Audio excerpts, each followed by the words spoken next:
Bless your family. It's your Las Vegas neighbor, the historian minister, saying that's giving you some Black history that's local and national. Have y'all heard a brother by the name of Dr. Roosevelt Fitzgerald? Roosevelt Fitzgerald was the first historian that's a scholar, I'll say, to document Black Las Vegas.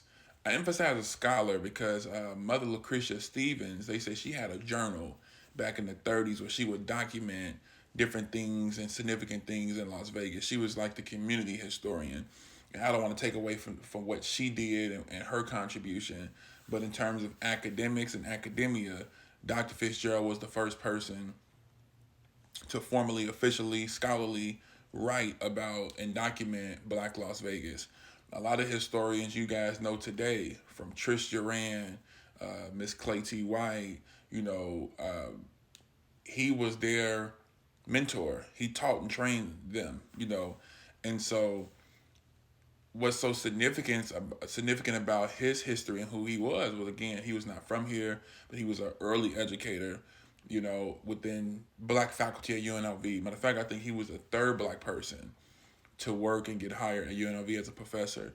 And it's unfortunate that you don't hear his name. There's nothing named in his honor. There's nothing to remember this brother's significance to Black Las Vegas. A lot of his writing and information that we talk about today, he was the one that went to these elders and talked to the Clarence Rays and different pioneers who was alive at that time to make sure he had the story correct. He went and interviewed brothers who worked at the Hoover Dam, and he went and interviewed early NAACP members like Libertha Johnson and things of that nature. So it's important that we remember his contribution. We remember what he contributed to Black Las Vegas. Again, he was a scholar. I read a lot of his work, and the brother was on point in the way that he wrote, in the way that he told stories.